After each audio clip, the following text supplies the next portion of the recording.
Hello everyone, welcome. This is Norma Woodcock speaking to you from Perth in Western Australia. I want to speak into the readings for the 32nd Sunday in Ordinary Time, Year C, and the theme is the resurrection. St. Paul said in his writings that if it wasn't for the resurrection, all our preaching would be in vain. So I guess I want to ask you today, what is your belief? What is your hope?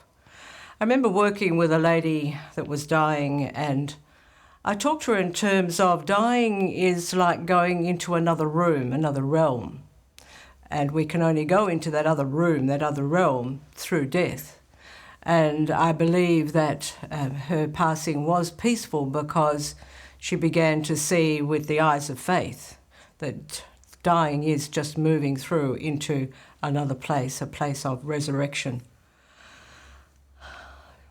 What must we do while we're waiting?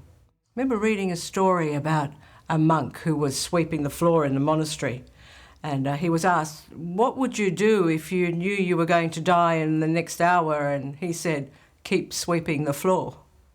So I guess what we have to do is, what is it that God wants us to do while we are waiting for that time that will come for all of us when we move from this life into the next life? And it does govern our days if we look at it like that. What is it God is wanting us to do?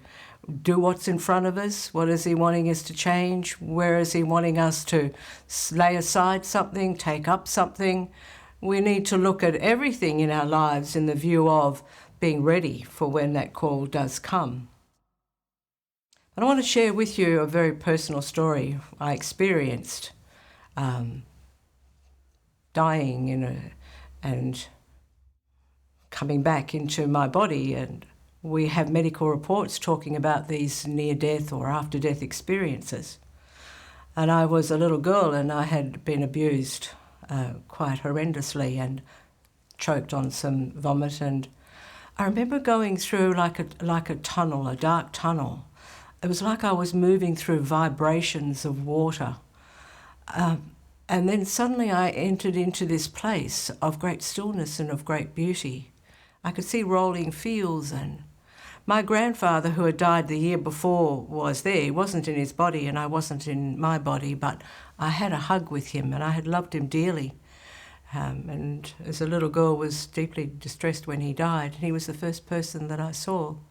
And then Jesus walked into the scene, and he was peaceful and he was powerful. He had jewels. I remember seeing jewels on him.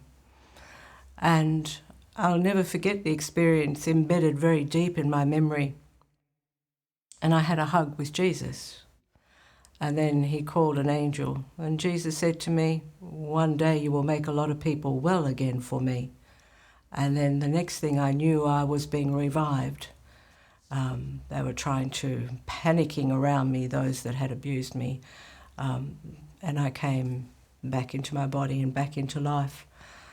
I share that story in the hope that it will help somebody, and I share it because it has helped many people. And perhaps if you have a fear of dying, don't be. There is something awaiting for you and for me that is beyond our wildest expectations, our wildest dreams. Just do what's in front of you, like the monk who swept the floor.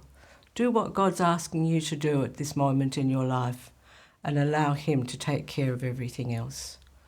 So God bless you, and may you have a great week. And remember, the resurrection is for all of us as we follow Christ. God bless you. Thanks for listening.